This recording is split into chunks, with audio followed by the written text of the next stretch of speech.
Continuing the story of the Malaise Era of the American motor industry, we pick up at the beginning of 1975, where the Big Three and AMC beneath had faced the onslaught of the 1973 oil crisis, which had revealed to them the shifting ground beneath their foundations, but it would take more hard lessons to help bring the realization home that these giants of America's corporate realm would need to evolve quickly or risk losing their entire market to the oncoming wave of imports from Europe and Japan. Following a dismal end to 1974, General Motors, Ford and Chrysler entered 1975 with bloated inventories and widespread layoffs, with over 200,000 automotive workers idled and the industry struggling to keep its operations aligned with diminished consumer demand. To address the mounting glut of vehicles, especially in the compact and subcompact categories, manufacturers initiated rebate programs in January, with General Motors initially reluctant, following Ford and Chrysler in offering cash incentives of $200 to $500 for certain models, the intent of which was to spark showroom traffic without altering sticker prices or undermining longer-term pricing structures. While these rebates provided temporary relief, they failed to reverse the downward trajectory, and executives were hesitant to reduce prices outright, citing rising production costs, supply chain disruptions, and burdens imposed by safety and environmental regulations. Throughout the first quarter, signs of fragility abounded, with layoffs persisting across the Big Three and assembly lines operating on reduced schedules, though behind the scenes, another transformation was quietly gathering pace as designers and engineers, long overshadowed by production and regulatory concerns, were once again taking center stage. General Motors' William Mitchell and American Motors' Richard Teague both acknowledged that the industry had reached a critical turning point, as with expectations of sustained consumer demand for smaller, more efficient cars, design departments were tasked with reimagining American vehicles for a new era. These being lighter, more fuel-efficient, but still appealing, though the ambition to create stylish small cars often collided with the realities of mass production, safety compliance, and cost-cutting. By April, the industry's simmering tensions with Washington had reached a new peak, and manufacturers intensified lobbying efforts against pending federal safety and emissions mandates, particularly those involving crash protection and the requirement for passive restraints like airbags, with many executives arguing that the cost of these new features would place vehicles out of reach for the average consumer, suppressing demand further, though opponents pointed to government studies showing the life-saving potential of such equipment. At the same time, foreign competition continued to erode Detroit's dominance, with imports capturing an unprecedented 21.1% of the US car market in the first quarter, a milestone never before sustained over multiple months, with Japanese and European manufacturers now firmly entrenched in the American consciousness, with the Volkswagen Rabbit, for example, quickly finding favor with buyers looking for an alternative to the sluggish and outdated offerings from domestic brands. Despite these setbacks, there were glimmers of recovery by mid-year, as in June 1975, auto production briefly rebounded to its highest level since the previous November, although still trailing the same period in 1974, while layoffs were reduced marginally, and Ford posted a $107 million profit for the second quarter, despite a 36% drop from the year prior, while Chrysler and American Motors also saw modest improvements, though both remained far from stability. American Motors offered perhaps the most compelling narrative of recovery, as in August, it announced a $10.1 million profit for the third fiscal quarter, breaking a streak of 3 consecutive losses, the success of which was largely credited to the Pacer, the company's unconventional but popular subcompact, which had struck a chord with buyers interested in fuel-efficient yet uniquely styled cars, while executives announced plans to boost production and even revealed a future collaboration with Volkswagen to build engines domestically. However, AMC remained financially fragile, suspending dividend payments and warning that full-year losses were still expected, while elsewhere in the industry, recovery remained uneven, with mid-August sales figures indicating a mixed picture of total deliveries that had improved slightly over the previous year, but when adjusted for the number of selling days, the daily rate was down. General Motors experienced a small drop in sales, and both Chrysler and American Motors saw significant declines, with only Ford alone posting a marginal gain, while preemptive buying ahead of 1976 price increases and strong trade-in values for used vehicles buoyed numbers somewhat, but a sustained resurgence remained elusive. More pressing, though, was the rise of CAFE, or Corporate Average Fuel Economy Standards, which had been drafted as a direct result of the oil crisis, with a growing consensus among policymakers being that reducing dependency on imported petroleum was essential for economic stability and national security, with this urgency leading Congress to pass the Energy Policy and Conservation Act, or EPCA, in 1975, a landmark piece of legislation that mandated improved fuel efficiency for motor vehicles sold within the United States. This law established the framework for the CAFE program, which sought to regulate the average fuel economy across a manufacturer's fleet of cars and light trucks, beginning with the 1978 model year, with responsibility for implementing and enforcing the new standards being assigned to the National Highway Traffic Safety Administration, or NHTSA, while the Environmental Protection Agency was designated to measure the fuel efficiency of vehicles and calculate emissions data, with this dual agency structure ensuring that both safety and environmental impact were central to the regulation. The CAFE standards required automakers to achieve a specific average miles per gallon figure across all their cars or light trucks sold in a given year, and if manufacturers failed to meet these thresholds, they were subject to financial penalties, additionally at $5 for every 0.1 mile per gallon a manufacturer fell short of the requirement, multiplied by the total number of vehicles sold in that category. Though over time, this figure was adjusted upward to reflect inflation and to maintain the policy's deterrent effect. This struck the American automotive industry hard, as its very foundation was built on large, powerful vehicles with relatively poor fuel economy, with models like the Cadillac Fleetwood, Lincoln Continental, and Chevy Impala epitomizing the prevailing design philosophy of big engines, heavy steel bodies, and minimal concern for efficiency. The abrupt introduction of CAFE standards thus required a dramatic shift in engineering and design priorities, with Ford making one of the earliest significant adaptations by introducing the 1978 Ford Fairmont, the first car built on the new Fox platform, which was lightweight, versatile, and designed with fuel efficiency in mind, and would later underpin a wide range of Ford vehicles, including the Mustang and the Thunderbird, for years to come. General Motors responded with its radical 1977 downsizing of its full-size car line, including the Chevy Caprice and Impala, with these new models retaining passenger and boot space, but weighed several hundred pounds less than their predecessors and featured smaller, more fuel-efficient engines. Chrysler, grappling with internal financial instability, sought to compete in the compact market by launching the Dodge Aspen and the Plymouth Volare, and while these were initially promising in terms of efficiency, both models suffered from reliability issues and quality control problems that harmed the company's reputation. American Motors, meanwhile, was better positioned in some respects, as it already produced smaller, more economical cars such as the Gremlin and the Spirit, which met the emerging standards with fewer changes, with these vehicles, though not especially refined, benefiting from the shifting regulatory environment that now favored compactness and simplicity. However, the early implementation of CAFE standards within the American motor industry was perhaps the most emblematic period of this depression among the car builders, as prior to the release of dedicated smaller models, full-size cars such as the Cadillac Eldorado and Ford Thunderbird were detuned and strangled by emissions regulations, which led to gigantic 6 to 8 litre V8 engines being only capable of achieving a derisory 150 to 200 horsepower. This, combined with their already significant weight, together with the reduction of many luxurious interior features on high-end models to help reduce mass and production costs, led many consumers to lament the perceived decline in performance, comfort, and durability of domestic luxury cars, allowing the likes of the largely unaltered Mercedes-Benz S-Class and emerging BMW 7 Series the opportunity to break out onto the American market in vast quantities. In the short term, though, as the autumn of 1975 arrived, employment conditions showed marked improvement, with the worst of the layoffs appearing to be over, and the total number of idled workers decreasing significantly from their February peak, though executives remained wary, with General Motors chairman Thomas A. Murphy publicly stating that employment at pre-1973 levels might not return until the end of the decade. Plants were reopening gradually, and production increased without the overtime common in more prosperous years, though by December 1975, the final statistics for the American car industry demonstrated just over 6.7 million vehicles produced, marking an 8% decline from 1974, and a staggering 13% fall from 1973's peak of nearly 9.7 million.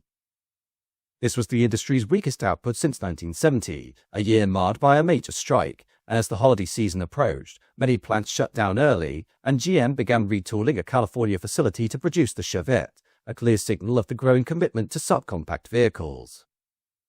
Going into 1976, General Motors saw renewed strength and visible industrial dominance, with the company rebounding decisively from the setbacks of previous years and emerging with stronger financials and heightened market influence, with the company having produced nearly 5 million vehicles, securing approximately 58% of the domestic market, a figure unmatched by its rivals.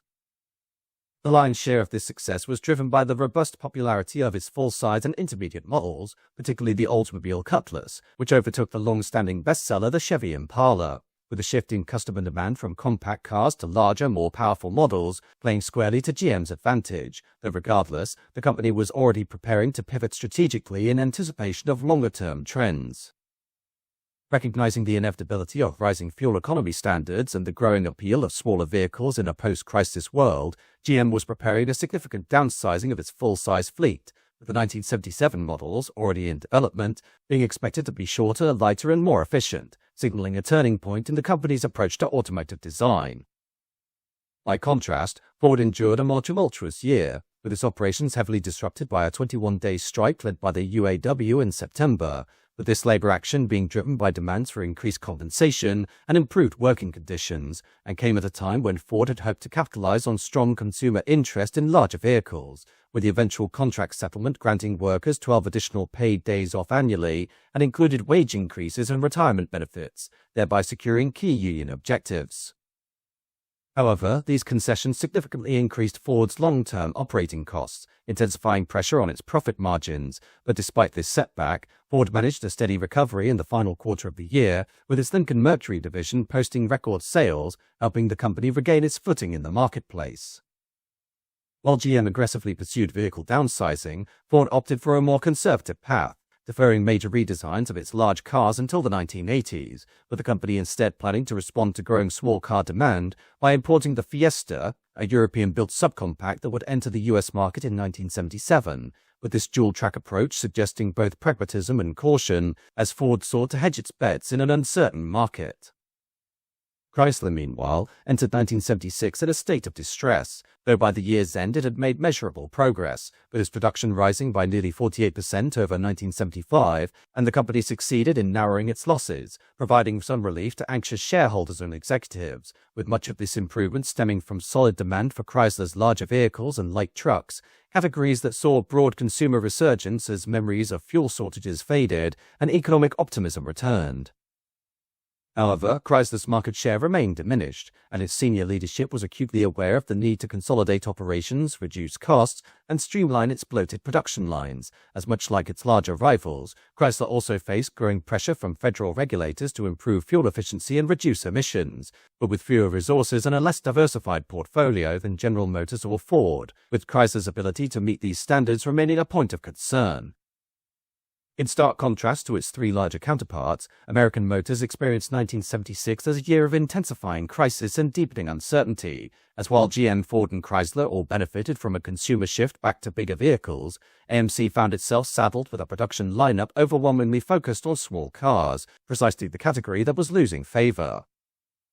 While the introduction of the Pacer the previous year had initially drawn praise for its innovation, its appeal quickly waned, and by 1976, monthly sales had declined from an early high of 14,000 units to just 6,000, with many consumers finding the Pacer's egg-like shape off-putting, while others were concerned about its weight, limited fuel economy, and reliance on a six-cylinder engine in an era when four-cylinder options were becoming increasingly desirable. AMC's total car deliveries were down by 21%, even as the broader industry experienced a sharp rebound, and its market share collapsed from 5% to just 2.9%, with the company's difficulties being compounded by regulatory setbacks, as in May of that year, the Environmental Protection Agency ordered the company to recall approximately 310,000 vehicles, virtually its entire 1976 output, due to faulty pollution control components.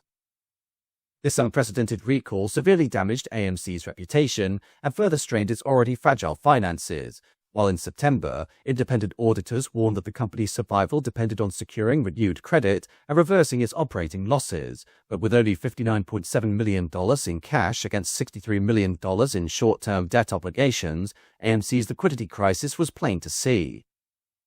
Chairman Roy D. Chapin Jr. maintained a public posture of optimism, touting new variants of the Pacer, including a station wagon version designed to address concerns about structural integrity and rear visibility, while also highlighting upcoming models powered by newly acquired four-cylinder engines, though behind the scenes, AMC was reducing its white-collar workforce and pulling back on its capital investment, with a fourth-quarter loss of $51 million,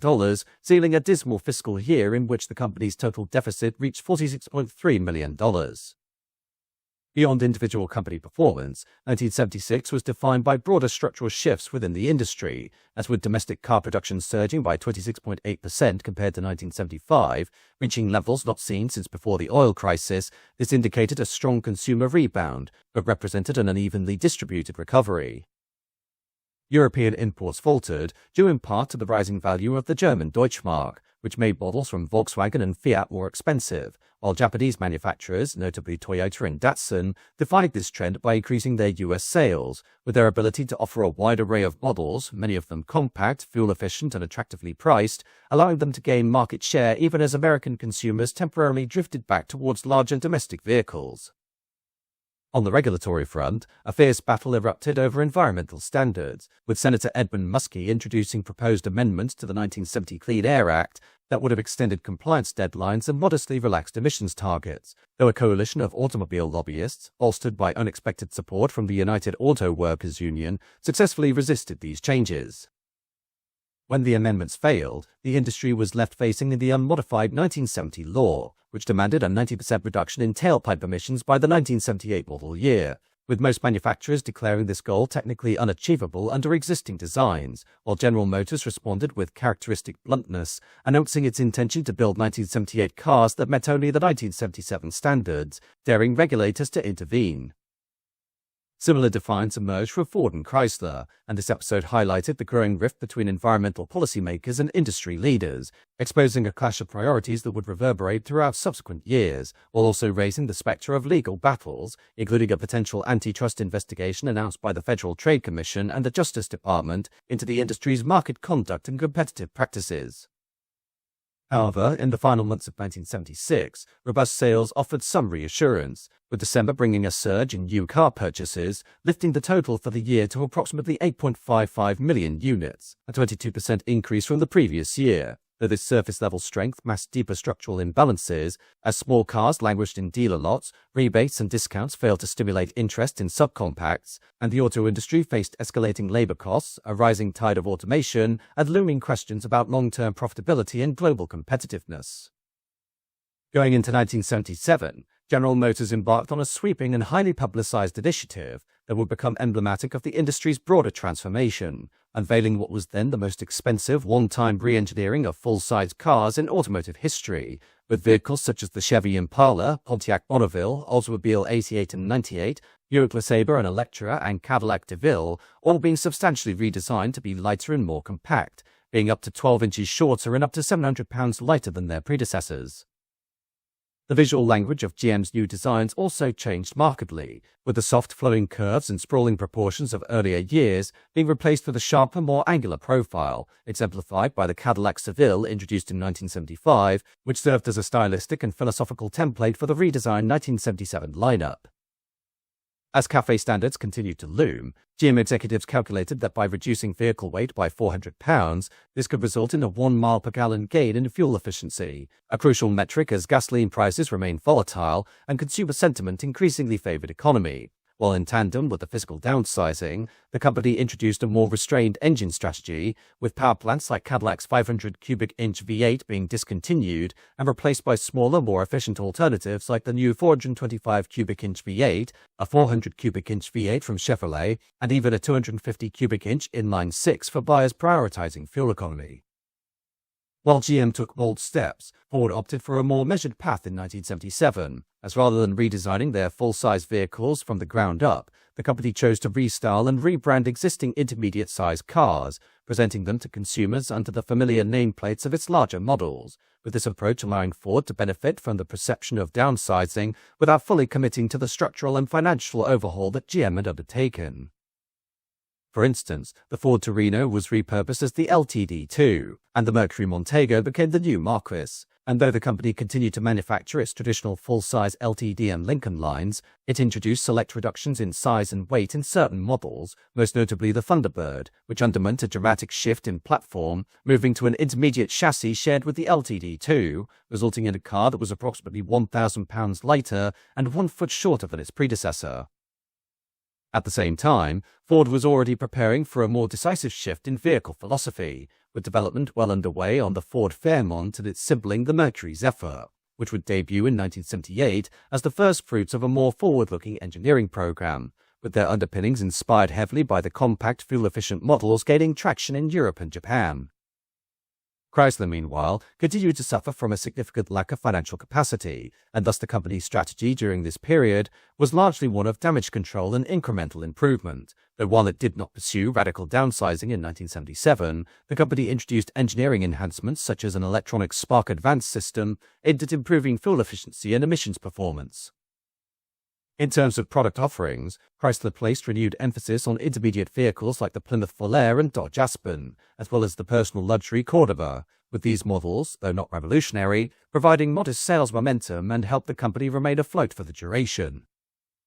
The situation was perhaps most dire at American Motors, which continued to struggle with eroding market share and a product lineup that was increasingly outdated, though the company made a significant technical change by introducing a new four-cylinder engine in its Kremlin subcompact. This engine, originally developed by Volkswagen and used in its Howdy models, represented a strategic attempt by AMC to improve fuel efficiency and reduce reliance on its aging six-cylinder power plants, and was initially imported from West Germany before the scheduled start of domestic production in Indiana by 1978, though the overarching forward trajectory for AMC by the end of the year remained one of retrenchment and limited innovation. For the industry in general, though, regulations continue to put on the pressure for car makers to improve their offerings, particularly in the realm of safety, with mandates for passive restraint systems such as airbags or automatic seat belts requiring this equipment to be phased into all new passenger cars by the early 1980s, leading to industry reactions that ranged from reluctant acceptance to outright resistance. General Motors, better positioned financially, signaled that it would comply if the mandate was upheld by Congress, while Ford similarly indicated that it appreciated the extended compliance window but expressed skepticism about the mandate's necessity, though by contrast, Chrysler and AMC were more vocally opposed, questioning both the effectiveness and the economic burden of implementing such technologies. Performance-wise, the industry recorded over 1 million vehicle sales in the month of March alone, a milestone not achieved since before the 1973 oil embargo, with General Motors capitalizing on the momentum of its redesigned models, increasing its market share and reinforcing its leadership position with over 55% of domestic sales. Ford, meanwhile, experienced a moderate resurgence, capturing 28% of the market, thanks in part to the continued popularity of its traditional full-size cars, though Chrysler, by comparison, saw its share diminish, and American Motors endured a steep decline in sales volume, with its market penetration falling below 2% during some periods. For 1978, the year began under a cloud of uncertainty, as between January 1st and January 10th, domestic car sales declined by 3.9% when compared to the same period in 1977, an early warning sign that the strong finish to the previous year would not easily carry forward, with this downturn being largely attributable to General Motors, which experienced a nearly 8% drop in its own sales volume. Ford and Chrysler fared better, both recording modest increases, while American Motors suffered a precipitous 19% fall in deliveries, though as the first quarter progressed, it became evident that the enthusiasm that had greeted the launch of newly downsized intermediate cars was waning, with the public response to General Motors' revamped mid-size models such as the Chevrolet Monte Carlo and the Oldsmobile Cutlass growing more muted.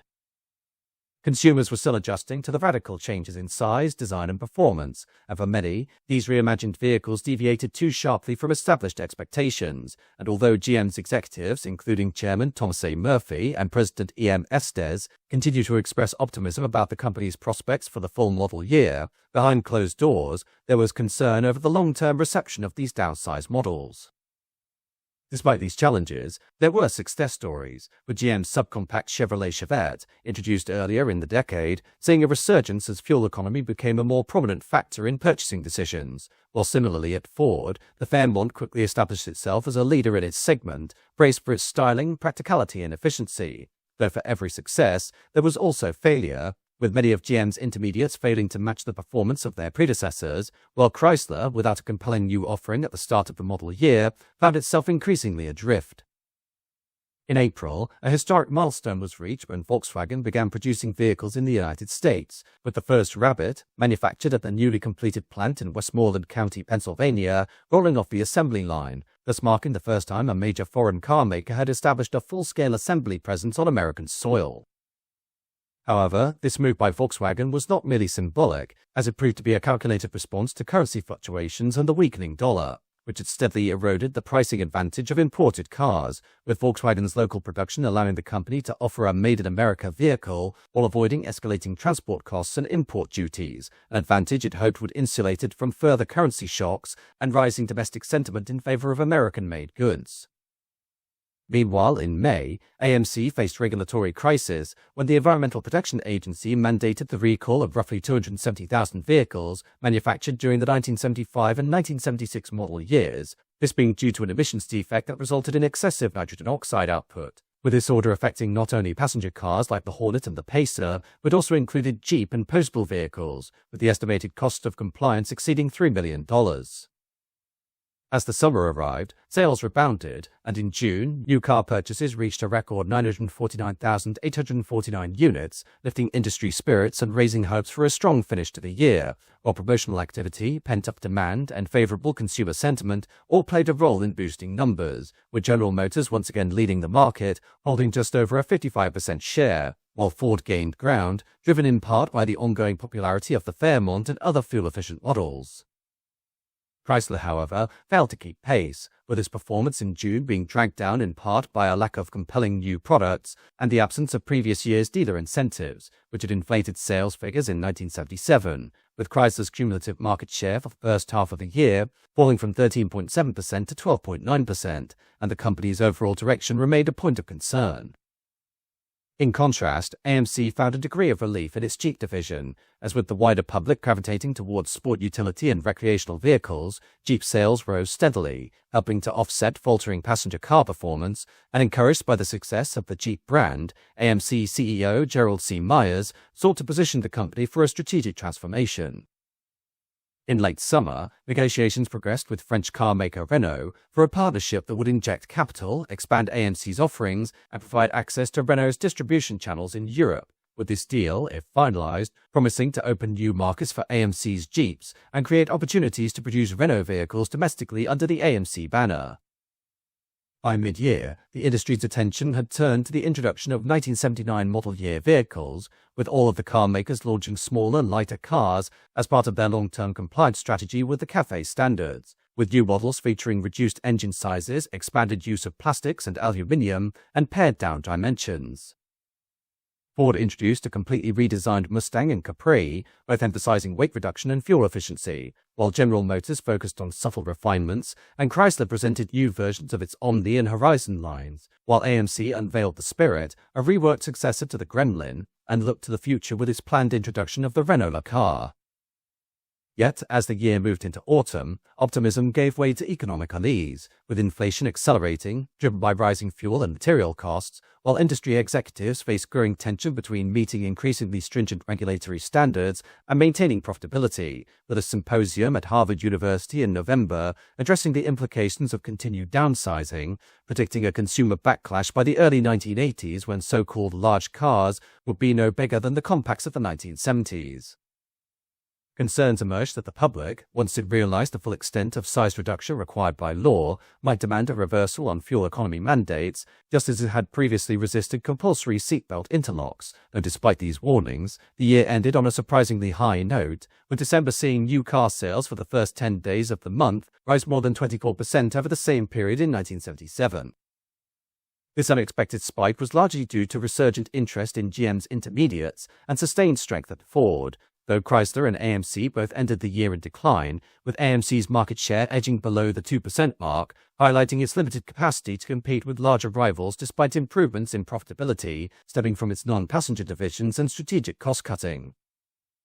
From a financial perspective, 1978 was a year of both strength and strain, with Ford reporting record quarterly profits, bolstered by high sales volumes and the success of its compact offerings, though regardless, executives at Ford, as well as GM and Chrysler, warned that the cost of regulatory compliance, particularly with regard to emissions, safety and fuel economy, was rising rapidly. Estimates suggest that the industry would require tens of billions in capital investment by the mid-1980s to meet federal requirements, and Ford alone projected that its North American product programs would consume as much as $20 billion over a 7-year period, with approximately two-thirds of that figure allocated for domestic operations.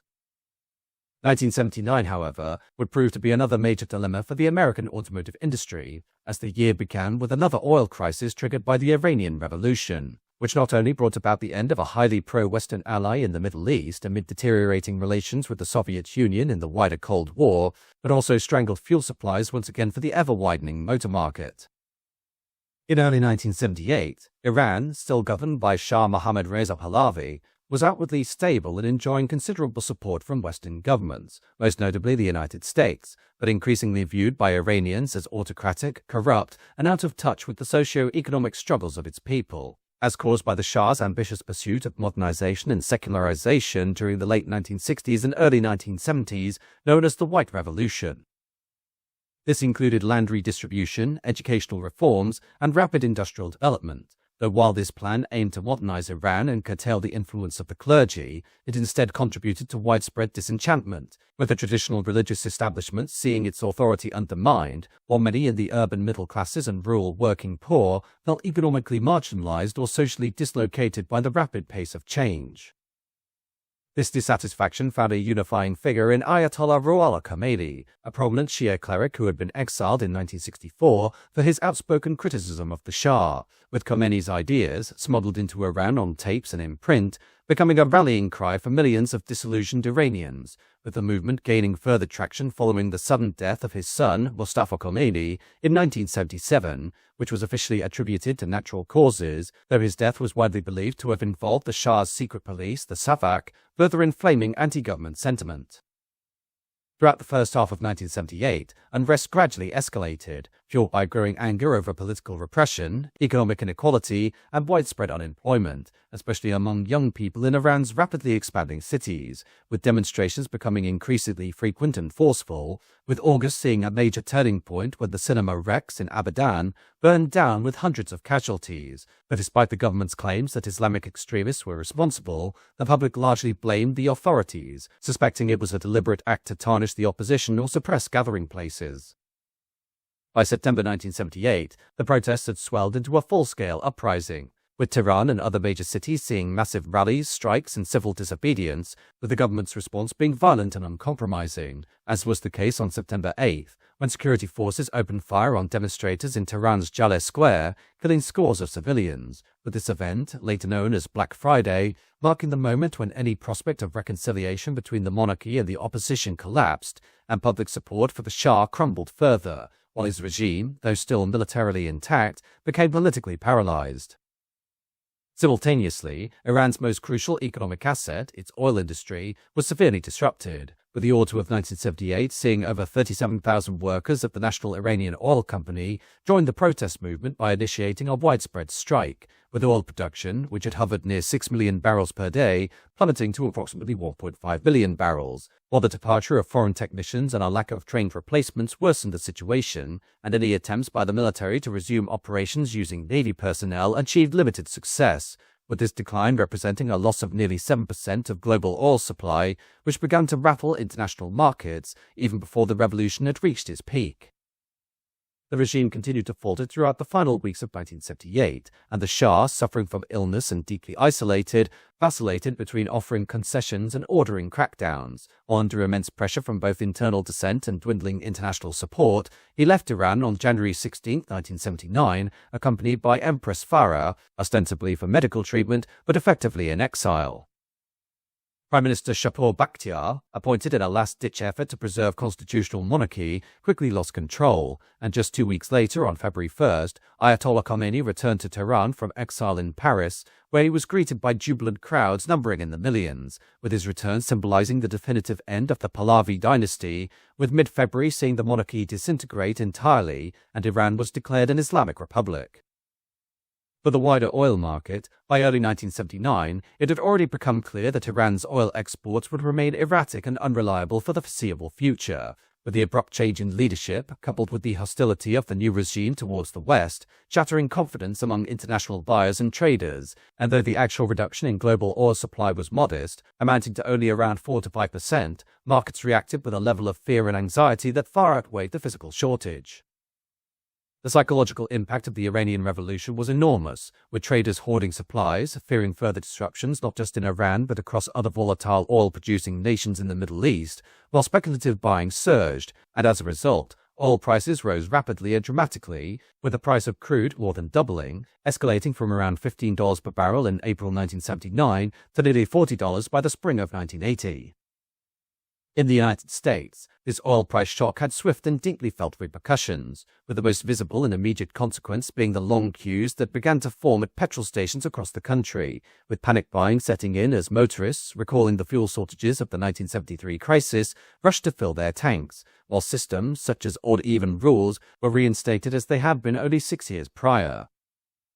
Much of the dysfunction was exacerbated by the legacy of price controls that remained in place from earlier federal energy policies, as while gasoline price caps had been lifted, controls on domestic crude oil remained, leading to a distortion in supply and demand, with refiners having little incentive to release their inventories promptly, as they could secure higher returns by waiting for price increases, while the Department of Energy compounded the issue by requiring large refiners to sell a portion of their crude oil to smaller, less efficient operators who lacked the capacity to process the oil into higher volumes of petrol, thereby further bottlenecking supply. Faced with mounting public frustration and declining political capital, President Jimmy Carter's administration took steps to deregulate the oil market, and in April 1979, Carter announced the gradual removal of domestic price controls, though this policy shift came too late to prevent a sharp erosion in public confidence, with July seeing Carter deliver his now famous crisis of confidence speech, imploring Americans to reduce their energy consumption and adopt a more frugal, self-reliant mindset.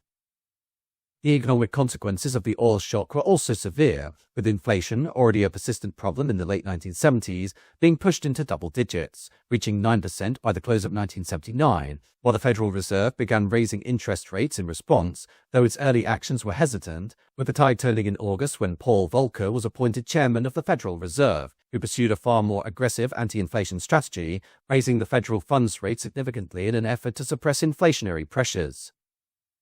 However, these monetary tightening measures, combined with surging energy costs, pushed the economy towards a deep and painful recession, and businesses struggled with higher borrowing costs, slower consumer spending, and unemployment spikes, particularly in energy-intensive and industrial sectors. Nowhere was the impact of the crisis more acutely felt than the American automobile industry, with the impact of the 1979 oil crisis only serving to accelerate the march of Japanese and European models onto the domestic market, even against the massive retooling and downsizing undertaken by the mainstream car builders, with Carter's speech, often referred to as the Malaise speech, giving rise to the term Malaise Era, which was broadly applied to the American car industry during the period when it was at its nadir between 1973 and the mid-1980s. Decades of strategic focus on larger vehicles, driven in part by the higher profit margins these cars delivered, came back to haunt the American builders in a big way, leaving them with extensive inventories of full-sized models and insufficient capacity to produce smaller cars that were suddenly in high demand, with the Ford LTD, Chevy Caprice and Chrysler New Yorker being among the many large vehicles gathering dust on dealership lots across the nation. By the spring of 1979, inventory surpluses of these models reached historic highs, with some sitting unsold for more than 100 days, while demand for subcompacts such as the Chevy Chevette outstripped supply, leading to long wait times and missed sales opportunities.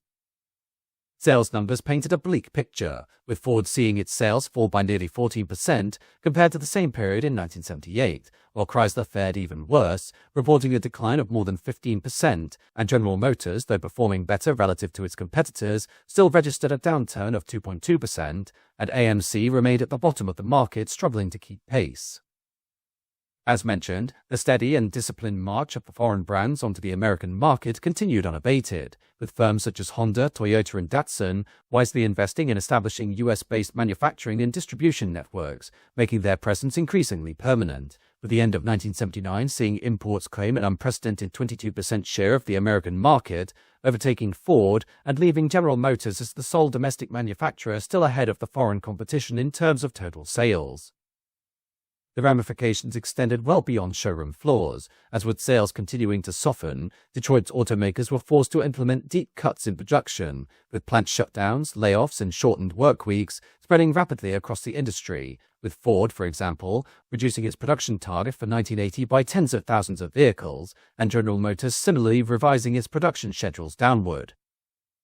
Chrysler, struggling more than any of its peers, announced plans to lay off over 20,000 workers, with cities such as Toledo, St. Louis, and Warren, Michigan, seeing the immediate economic and personal fallout as factories reduced shifts or closed temporarily, and families accustomed to the relatively secure life of automotive employment faced a sudden collapse in income.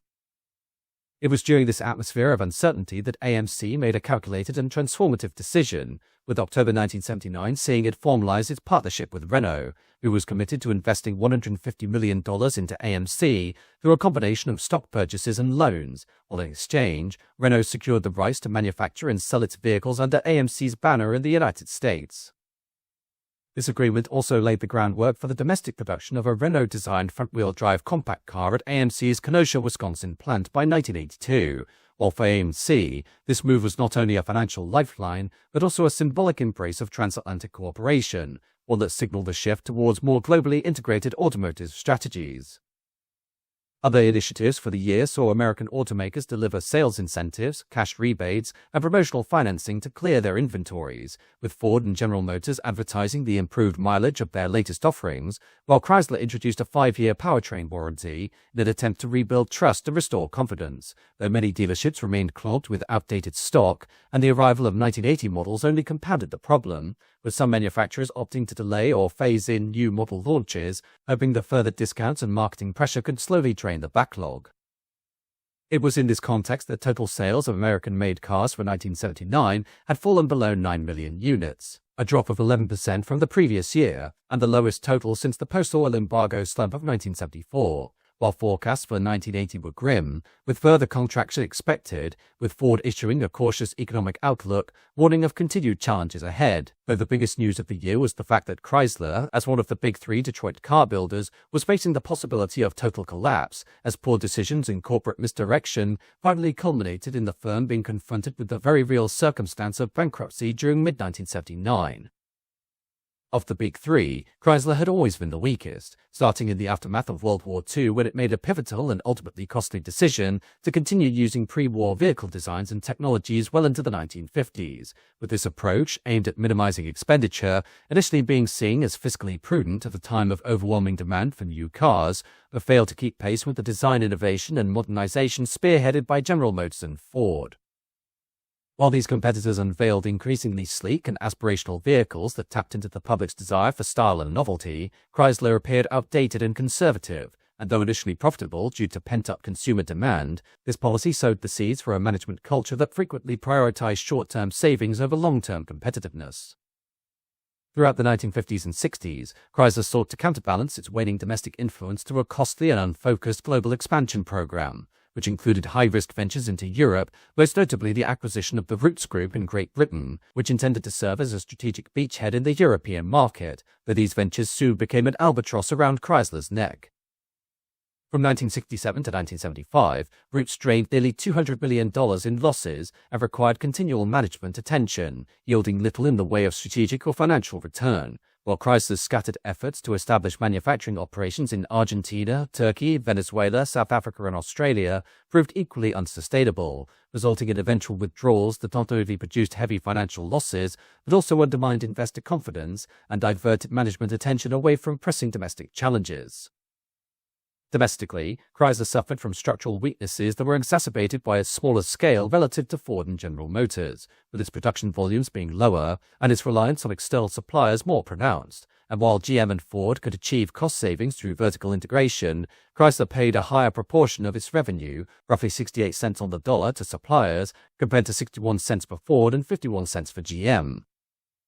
This was further hampered by strategic misjudgments around product planning that further undermined Chrysler's position throughout the 1960s and 70s, as the company abandoned plans to develop a competitive compact car at the very moment American consumers began showing increasing interest in smaller, more economic vehicles, in part influenced by the rising prominence of European and Japanese imports. Instead, Chrysler introduced new intermediate models just as the market swung back towards full-size cars, and by the time it rolled out a revamped full-size line in 1974, the 1973 oil embargo had upended market dynamics, and the company was caught completely off guard, with its new models proving almost instantly obsolete, saddled with poor fuel economy and minimal consumer appeal. Furthermore, a newly constructed plant at New Stanton, Pennsylvania, designed to build large vehicles, never even went into full production and was later sold at a loss to Volkswagen, who used the facility far more effectively, while Chrysler's product development cycle suffered from chronic delays and misalignment with market trends. The launch of the Horizon and Omni subcompacts in 1977, a belated attempt to address the shift towards smaller vehicles, was marred by delays and limited production capacity, and in order to save money, Chrysler outsourced engine production to Volkswagen, which constrained availability and limited the company's ability to scale up in response to demand. And though these vehicles were well received, Chrysler could not build enough of them to make a significant dent in market share losses. This persistent misalignment between production and consumer demand was mirrored in Chrysler's inventory practices, with the company frequently building vehicles on speculation rather than to order, and during periods of softening demand. This practice resulting in immense build-ups of unsold cars, as per the case when the 1979 oil crisis struck, which saw Chrysler once again burdened with a bloated inventory of inefficient, unpopular vehicles it could not move without steep discounts and customer incentives. Chrysler's financial situation mirrored the instability of its strategic planning, as between 1967 and 1979, its share of the American market fell from 16% to just 9%, a precipitous decline that translated into billions of dollars in lost revenue, while interest expenses quadrupled between 1969 and 1978, and its long-term debt ballooned past $1 billion, all while the company's stock price collapsed, plummeting from $72.75 per share in 1968 to a mere $8 by the end of the 1970s. But despite years of declining profitability, the firm had continued to pay dividends until 1975, draining its capital reserves at a time when investment in new technologies and facilities was desperately needed. All of these inefficiencies were compounded by the increasing cost of regulatory compliance, which saw Chrysler shouldering these costs disproportionately, with the company estimating the added cost of regulatory compliance at $620 per car, nearly twice what General Motors incurred per unit. And while these requirements were applied industry-wide, Chrysler's smaller footprint and already fragile financial position left it particularly exposed.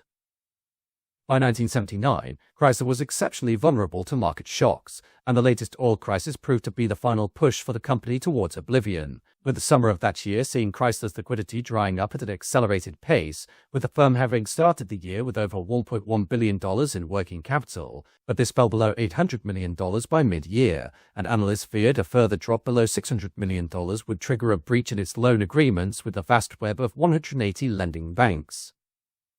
The company bonds were downgraded, investors were fleeing, and suppliers were increasingly hesitant to ship parts without guaranteed payment, with the outlook for the year showing a projected net loss of nearing $1 billion, an unprecedented figure at the time, and one which dwarfed previous corporate losses in the United States.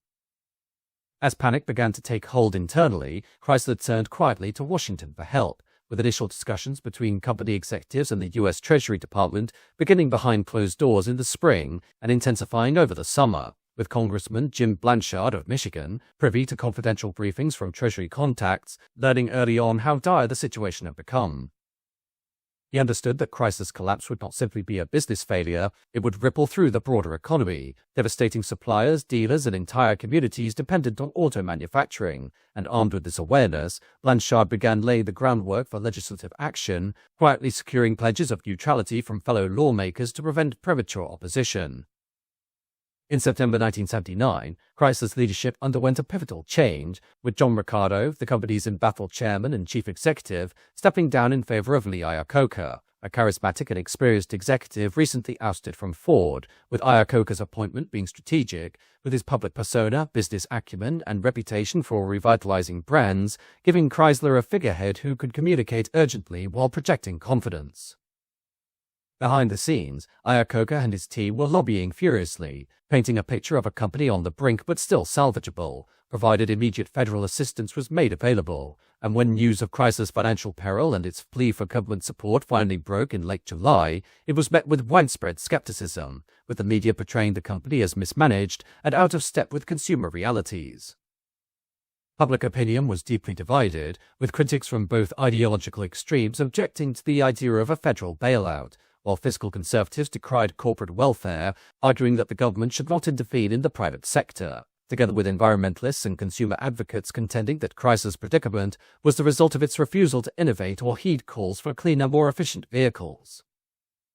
Despite the controversy, the stakes remained stark, as Chrysler directly employed more than 80,000 individuals and indirectly supported hundreds of thousands of additional jobs through its dealer network, suppliers, and service operations, with the Congressional Budget Office estimating that the company's failure would cause over 700,000 job losses nationwide at a moment when the economy was already reeling. Beyond the economic toll, there were also strategic considerations, with Chrysler having recently secured the contract to build the M1 Abrams tank for the US military, and that losing this production capability, particularly in the context of Cold War tensions, posed a national security risk that could not be ignored. Reluctantly, the Carter administration, led by Treasury Secretary G. William Miller, shifted its position, and while initially resistant to the idea of federal guarantees, Miller concluded that the collapse of Chrysler would carry consequences far graver than the risk of conditional support, and thus, in December 1979, the administration endorsed a plan for a $1.5 billion federal loan guarantee, double the size of any previous government intervention in a private corporation. The proposal required Chrysler to raise an equal amount through asset sales, private loans, and stakeholder concessions, and the company would also be required to undergo extensive restructuring and agree to regular federal oversight, with the government securing lines on Chrysler's assets and receiving stock warrants, allowing taxpayers a share in any future recovery. Chrysler's response was sweeping, with the company negotiating massive concessions from the United Auto Workers Union, including wage freezes, benefit reductions, and pension deferrals. And while thousands of workers were laid off, dozens of plants were closed, idled, or repurposed, and suppliers and creditors were asked to take cuts on outstanding debts, with some accepting only a fraction of what they were owed, this brutal triage process was necessary to make the numbers work and to persuade Congress that Chrysler was serious about survival. In the months that followed, Blanchard, Iacocca, and their allies navigated a tense and often contentious legislative battle, with some members of Congress remaining staunchly opposed to the bailout, fearing moral hazard and political fallout, though support would gradually coalesce, helped along by aggressive lobbying from auto dealers, union representatives, and state governments. On December 13, 1979, the House of Representatives passed the Chrysler Corporation Loan Guarantee Act, with the Senate following suit on December 21st, and President Jimmy Carter signed the bill into law on January 7, 1980, marking the largest federal intervention in private industry to date, surpassing the likes of the Penn Central Railroad Company in 1970 and the Lockheed Aircraft and Aerospace Corporation in 1971. The woes of 1979 very much set the tone for 1980, with the decade beginning with inflation continuing to erode consumer spending, and interest rates had soared into double digits, making car loans prohibitively expensive for many Americans, while unemployment continued to climb and the broader economy showed signs of stagnation. Among the domestic automakers, American Motors began the year in a position of cautious strength, at least relative to its larger peers, with its decision to focus on niche vehicles paying dividends with the introduction of the Eagle, a bold innovation that combined the ruggedness of four-wheel drive with the comfort and size of a standard saloon car. This was the first American passenger car to offer full-time four-wheel drive, and its success took even AMC by surprise, with the company discontinuing the Pacer to free up production capacity, and orders for the Eagle quickly backed up, with demand outpacing supply for months, with the Eagle proving itself not just a technical curiosity, but also a well-timed response to a market increasingly interested in versatility, safety, and traction, particularly in areas prone to adverse weather. On the political front, the 1980 presidential campaign gained momentum, and Ronald Reagan, initially critical of the Chrysler bailout, began to moderate his tone as the electoral map led him through the industrial Midwest, and in Detroit he met privately with the top executives of the Big Three, including Henry Ford II, Thomas Murphy of General Motors, and Lee Iacocca of Chrysler. Touring the Chrysler plant, where the new K car was being built, Reagan addressed a workforce desperate for reassurance, and he pledged to negotiate with the Japanese for a voluntary reduction in auto exports to the United States, a promise intended to slow the surge of foreign imports that were displacing domestic jobs, though he stopped short of endorsing formal protectionism, with Reagan signaling a willingness to use the prestige of the presidency to secure breathing space for American manufacturers to recover and compete.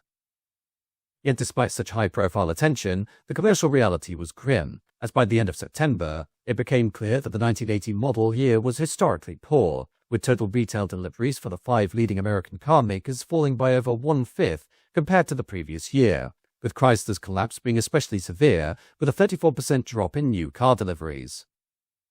Ford fared only slightly better, posting a 30% decline, and General Motors, though still dominant, saw its own volumes decrease by 17%, with only AMC managing to keep its losses in the low double digits, with its smaller scale and the success of the Eagle cushioning the blow, though the most glaring trend was the relentless ascent of foreign competition, with Japanese car makers now dominating 26% of the market. American manufacturers scrambled to respond, with Ford launching the Escort and Lynx, while General Motors pinned hopes on a suite of compact cars collectively known as the J-cars, and Chrysler bet its future on the K-car platform, hoping that smaller, more economical vehicles with improved design would recapture market share, though these efforts were not immediately fruitful. In November, there was a glimmer of hope when, for the first time in over a year, weekly car production slightly outpaced the same period from the previous year. And though the margin was slim and largely symbolic, it was seen as a potential turning point, with new model year launches bringing renewed energy to showrooms, and analysts speculated that a combination of pent-up demand and the natural replacement cycle of aging vehicles might buoy 1981 sales. However, 1980 would draw to a close with the industry standing at its lowest ebb in nearly 2 decades, with overall domestic car sales having dropped by 20% from 1979 levels, the worst since 1961, with General Motors retaining its dominant market share of 62.6% of domestic vehicle sales, while Ford followed with 22.4%, and Chrysler's share fell to a modest 10%, while AMC, through its strategic reorientation and the Eagle's success, nudged its share upward to 2.3%, though these figures were overshadowed by the massive incursion of imports, which together accounted for 2.37 million vehicle sales in the US that year. Going into 1981, economic conditions continued to suppress performance in the market, with the United States still being in the grip of recession from the 1979 oil crisis, with an aggressive tightening of monetary policy by the Federal Reserve under Chairman Paul Volcker, intended to rein in inflation, having the unintended consequence of strangling credit availability.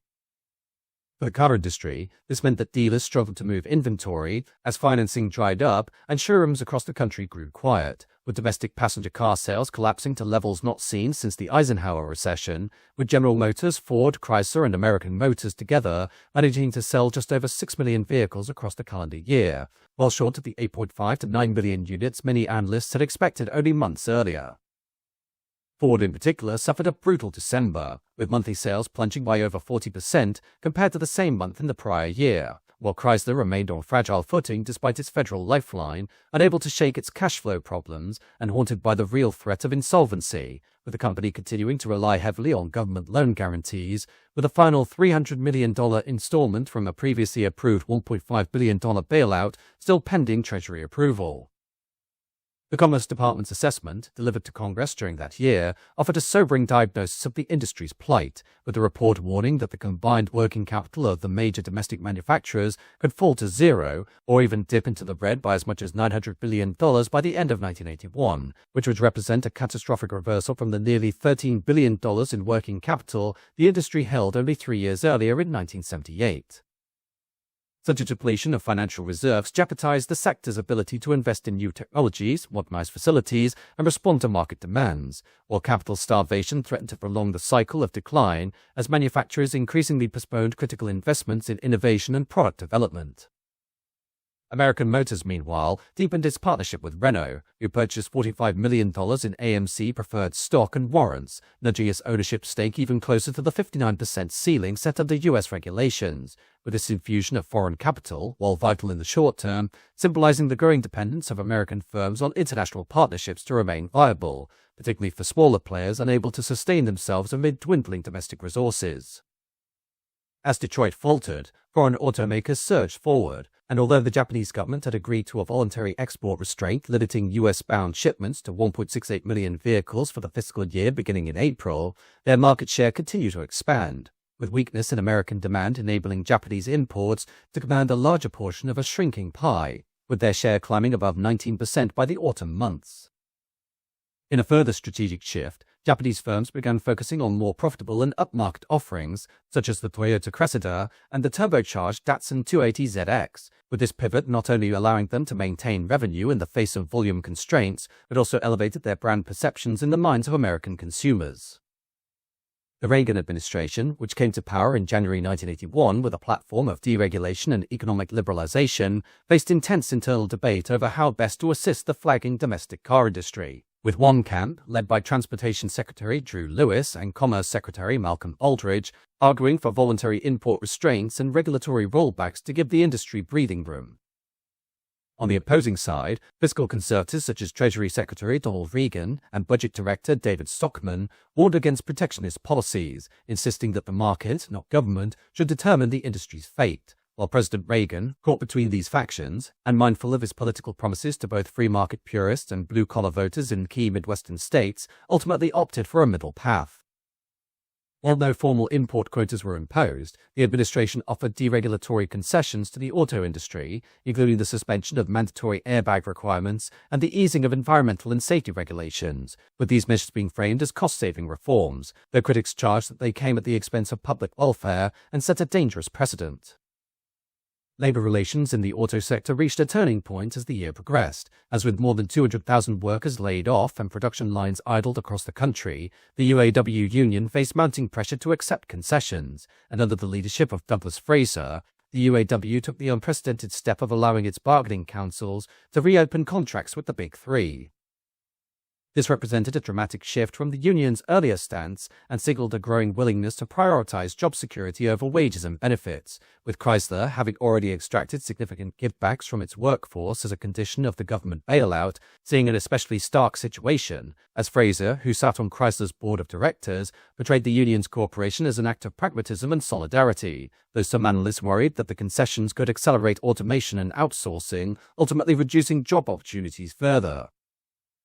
On the manufacturing side, output figures for the year aligned with the dismal sales picture, with total U.S. car production standing at just over 6.2 million vehicles, only slightly ahead of retail sales and well below capacity, while inventories ballooned, particularly at Chrysler, which ended the year with an excessive 113-day supply of unsold vehicles, nearly double the industry's preferred benchmark. Efforts to clear these stockpiles through aggressive rebate programs and dealer incentives continued into the new year, but the long-term sustainability of such strategies was doubtful, and the reliance on short-term discounts further eroded brand equity and undercut profit margins, leaving manufacturers in an increasingly desperate financial position.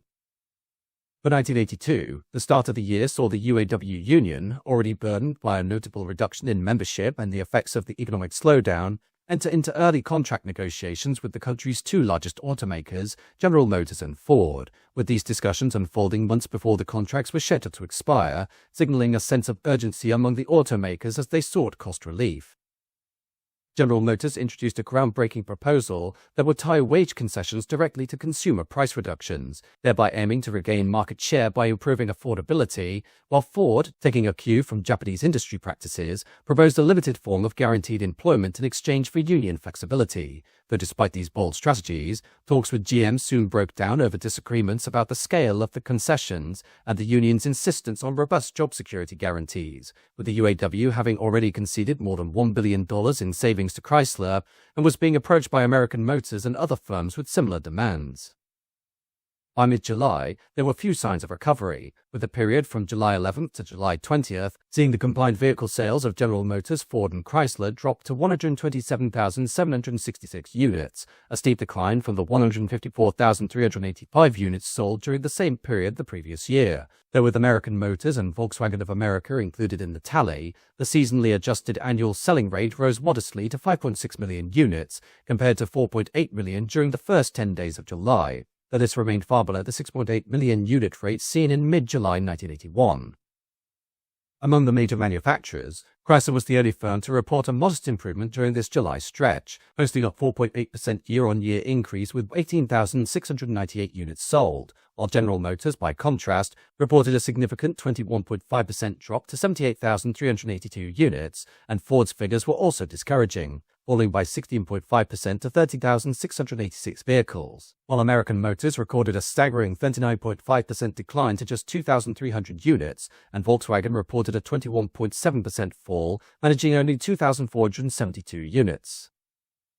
In response, car companies reintroduced dealer incentives designed to stimulate consumer interest, with these incentives being largely managed at the dealership level and aimed to smooth out erratic sales patterns, though analysts such as Arvid Juppé remained cautious, as he observed that while the industry was no longer in freefall, it was still entrenched in a dire state, with consumers hesitant to return to showrooms unless they were persuaded by compelling price reductions or financing offers.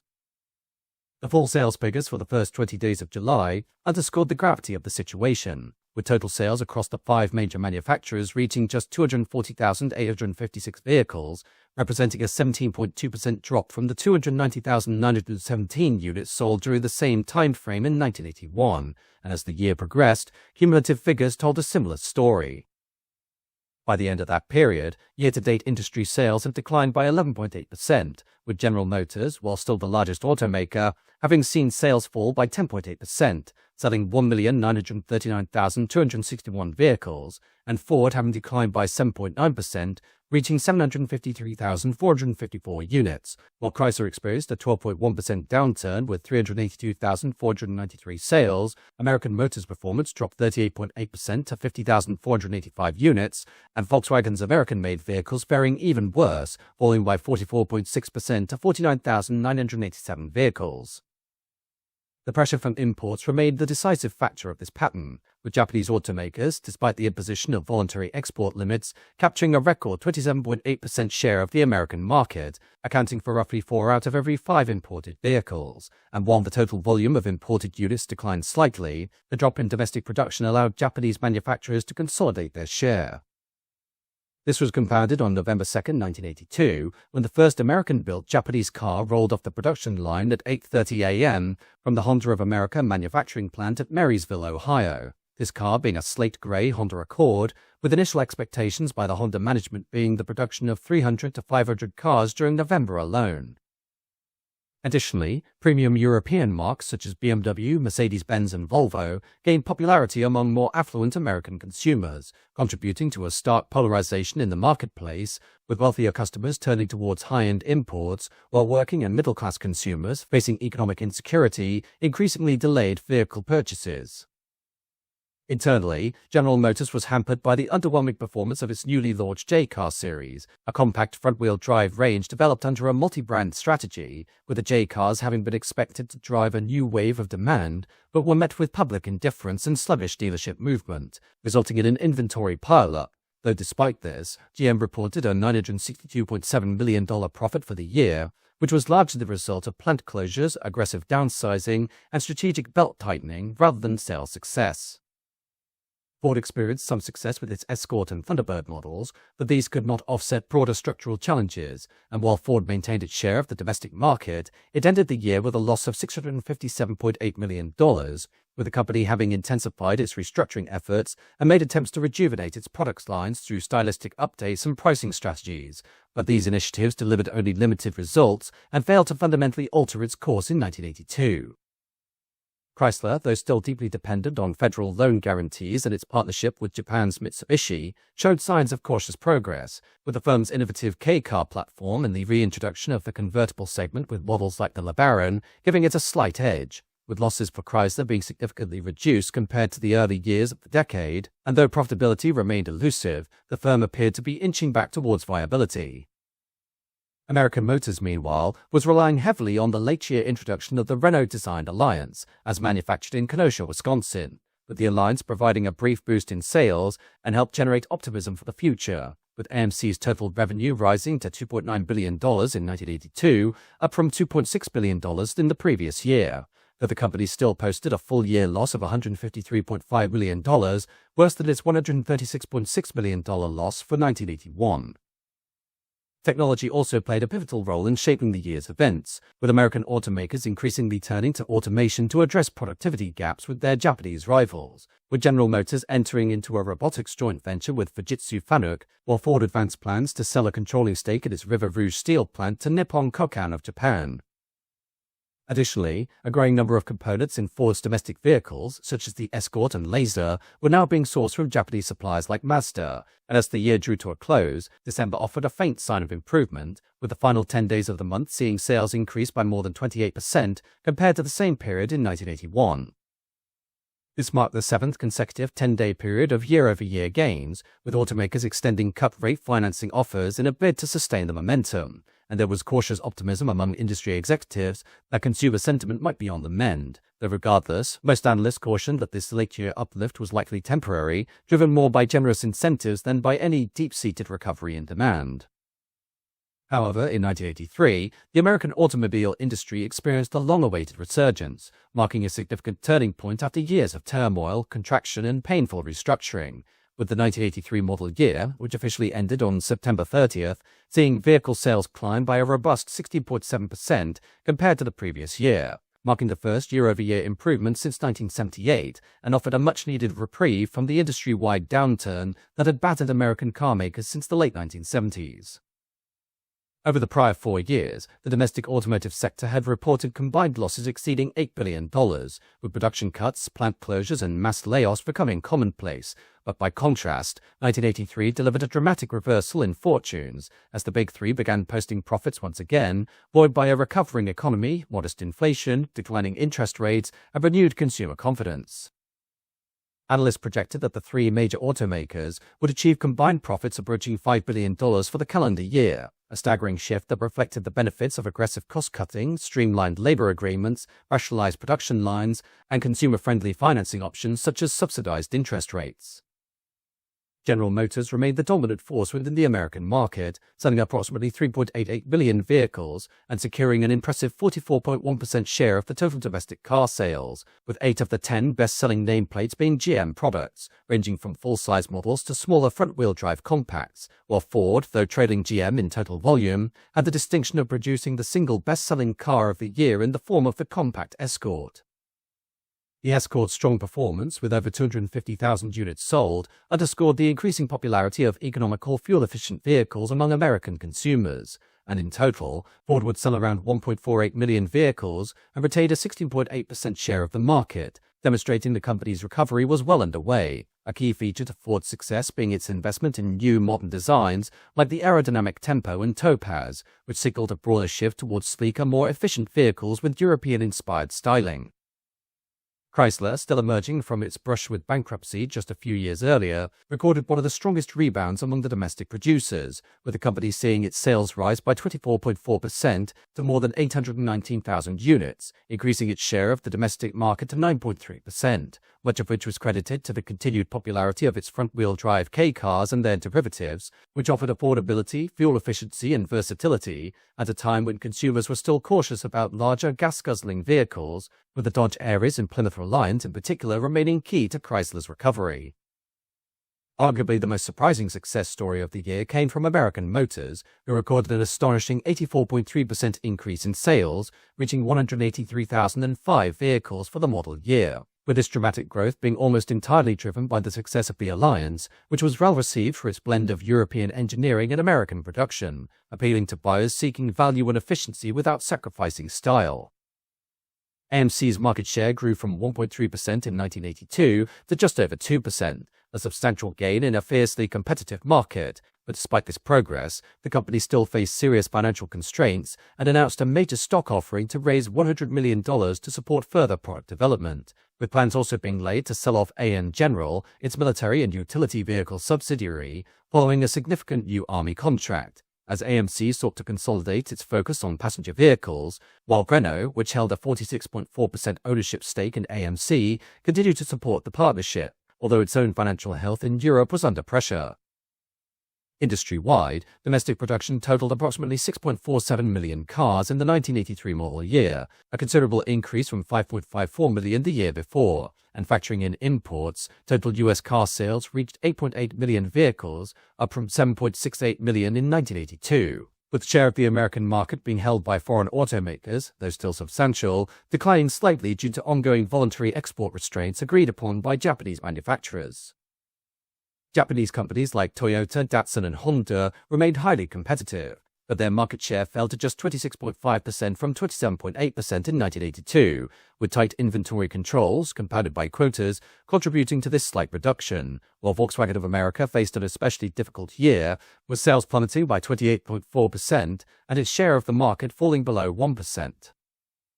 In the final 10 days of September, the closing period of the model year, sales by the Big Three totaled over 230,000 vehicles, an 8.6% improvement over the same span in 1982, and although the annualized selling rate declined slightly from summer peaks, it remained significantly stronger than in the previous autumn, with this resurgence being felt not only in corporate balance sheets, but also on the factory floor. Cities like St. Louis, which had suffered heavily during the downturn, experienced a revival as automakers reactivated dormant assembly lines and brought back thousands of workers, while investments in factory modernization and robotics improved productivity and promised greater long-term stability, though they also introduced new labor challenges, particularly for those workers permanently displaced by automation. Technologically, 1983 was marked by a deepening commitment to front-wheel drive architecture, improved aerodynamics, and enhanced fuel economy, with American manufacturers continuing to refine their product lines to better compete with foreign rivals, whose strengths in quality, efficiency, and pricing remained formidable. Though regardless, the domestic industry's embrace of smaller, lighter, and more efficient cars indicated a recognition that the market had irrevocably changed. Despite the renewed optimism, numerous structural issues persisted beneath the surface, with the long-standing cost disadvantages faced by American automakers, including labor obligations, pension liabilities, and higher overhead, continuing to weigh heavily, while the additional threat of renewed import surges loomed large should voluntary quotas be lifted or circumvented, with many analysts warning that unless Detroit remained vigilant, continuing to invest in technology, improve build quality, and control costs, the gains of 1983 could prove temporary. Regardless, 1983 commonly marked the end of the definitive Malaise Era, as it demonstrated that the American automotive industry was now back on form and generally recovering, having learned the harsh lesson from decades of inaction and missteps that had made the Big Three exceptionally vulnerable to market shocks, while the wider political and economic landscape was fundamentally altered to meet the challenges of an increasingly globalized supply chain. Policy responses continue to exert a steady influence, with the EPA tightening emissions regulations throughout the late 1980s, prompting further refinement of emission control systems, with catalytic converters, now standard across the industry, being joined by oxygen sensors and increasingly sophisticated onboard diagnostics, while fuel injection, once a high-performance or niche feature, had by the end of the decade become nearly universal. Environmental concerns about smog, carbon monoxide, and greenhouse gas emissions prompted the first meaningful discussions about global warming and the long-term sustainability of automotive dependence on petroleum, and although these discussions were in their infancy, they reinforced the view that the future of automotive design lay in efficiency, not extravagance. Some brands would also not survive the end of the 1980s, as with the market continuing to become tighter as foreign and domestic brands continued to engage in brutal corporate warfare, the smallest of the pack would ultimately be squeezed out in the form of a majority share purchase by Chrysler in AMC during 1987, with Chrysler seeking control of the still highly popular Jeep range. AMC would subsequently be renamed to Jeep Eagle in June 1988, with both the Jeep and Eagle marks being absorbed into Chrysler as sub-brands, the former continuing to sell its exceptionally popular slew of SUVs, pickup trucks, and utility vehicles like the Wrangler, while the latter sold various domestic and imported sedans and compacts through former AMC dealers before being gradually phased out of circulation by July 4, 1999. By the close of the decade, a sense of cautious optimism had begun to take hold, with some of the technological investments of the previous decade beginning to yield more tangible benefits, with new models like the Ford Taurus, launched in 1986, being praised for their progressive design and engineering, while the Chevy Lumina represented a new direction for GM in its attempt to modernize its midsize offerings. As 1990 approached, the industry was undeniably in a better place than it had been a decade earlier. Yet it was a different world entirely, and throughout this new period, the Big Three worked to maintain their domestic share, while international subsidiaries like Opel and Holden began contributing to the development of better small cars, and performance enthusiasts saw glimmers of a revival in the return of models like the Chevrolet Camaro Z28 and the Impala SS. The latter half of the decade saw a decisive shift in American automotive taste, with trucks, sports utility vehicles, and later crossovers beginning to dominate, with the Ford Explorer, Jeep Grand Cherokee, and Chevy Tahoe tapping into a growing national appetite for taller, more versatile vehicles that combined the comfort of a passenger car with the perceived ruggedness and capability of a truck. However, the success of the SUV trend also bred risk, as with Detroit pouring resources into high-margin trucks and SUVs, it allowed other segments to languish, to which Japanese manufacturers doubled down on innovation, especially in hybrid technology and lean production methods, while interiors, build quality, and brand coherence often fell by the wayside for the Big Three. Chrysler would enter into a transatlantic marriage with Daimler-Benz in 1998, promoted as a union of equals, but the alliance struggled from the outset, with cultural differences, misaligned priorities, and financial tensions, leading to a messy separation less than a decade later. The revival of the American car industry from the Malaise era inevitably led to complacence and various bad habits, and by the early 2000s saw an automotive landscape riddled with contradictions, including a nostalgic resurgence of muscle and performance cars, alongside a creeping awareness of energy vulnerability and environmental responsibility beginning to take root. As fuel prices soared in the mid-2000s, consumer attention turned towards economy and sustainability, with hybrid vehicles such as the Toyota Prius, once mocked for their modest looks and performance, starting to gain mainstream acceptance and inspired competitors to consider alternative propulsion strategies. The 2008 global financial crisis struck the American auto industry with devastating force, with years of over-reliance on trucks, bloated model lineups, and rising legacy costs catching up with Detroit, with GM and Chrysler being driven to the brink of extinction and requiring massive federal intervention to survive, with the Obama administration orchestrating a controversial but ultimately stabilizing bailout, which included bankruptcy restructurings, government loans, and significant downsizing. Ford, meanwhile, avoided bankruptcy, but was forced into deep structural changes of its own, and within months, iconic but underperforming brands such as Pontiac, Saturn, Hummer, and Mercury were wiped from the automotive map, with the crisis demanding immediate reform, with the automakers having to embrace efficiency, cut costs, invest in cleaner technologies, and refocus on core strengths. The car industry that came out at the other side of the 2008 financial crash was a very different one, with Ford committing heavily to downsizing turbocharged engines through its EcoBoost range and stunned the market with its use of aluminium in the redesigned Ford F-150, a bold move that shed weight and improved fuel economy without sacrificing capability. GM introduced the plug-in hybrid Chevy Volt and later the all-electric Bolt, aiming to hedge against both regulatory pressures and shifting consumer values, while Chrysler, now under the leadership of Fiat, turned its attention to Jeep and Ram, two brands with global potential, and found considerable success, particularly as crossovers became the dominant form factor in the US market. In parallel, Tesla emerged as an outsider and soon a leader, transforming the electric vehicle from a niche curiosity into a symbol of technological prestige, with its high-performance electric models, disruptive sales model, and charismatic leadership shaking up the industry and forcing legacy manufacturers to take electrification seriously. Entering the 2020s, the industry was thrust into another era of disruption, as with the urgency of climate change, increasing regulatory pressures, and a growing societal shift towards sustainability, this forced automakers to make real, expensive bets on electrification, and with Tesla's success being no longer isolated, GM pledged to become an all-electric company by 2035, while Ford introduced the Mustang Mach-E and the electric F-150 Lightning. Now in the mid-2020s, the American automotive industry stands at a crossroads, as with the future direction lined with electric drivetrains, battery chemistry, software platforms, autonomous driving systems, and connected vehicle ecosystems, the question of how successfully the American car makers can adapt to this new and vastly more complex landscape is one that hangs on the lips of managers, politicians, analysts, and the general public. This very much mirrors the watershed moment faced by these firms back in the early 1970s, as with a rapidly changing market and years of complacence behind them, the big three of Ford, General Motors, and Chrysler, together with AMC, saw how an ingrained mixture of cheap fuel imports, dubious and often unyielding management, and a perceived invulnerability from foreign imports left them all with a bloody nose once the 1973 oil crisis revealed their true fragility. From here, the next 10 years would be spent playing catch-up against their overseas rivals, as with their preconceptions as to the health of the market and their own corporate strength having been all but destroyed, this allowed the once small trickle of international metal onto the American market to become a flood that could not be dammed, and the US auto industry would need to grow up fast in order to ensure it remained competitive, as some firms, such as Chrysler and AMC, faced the very real possibility of collapsing entirely.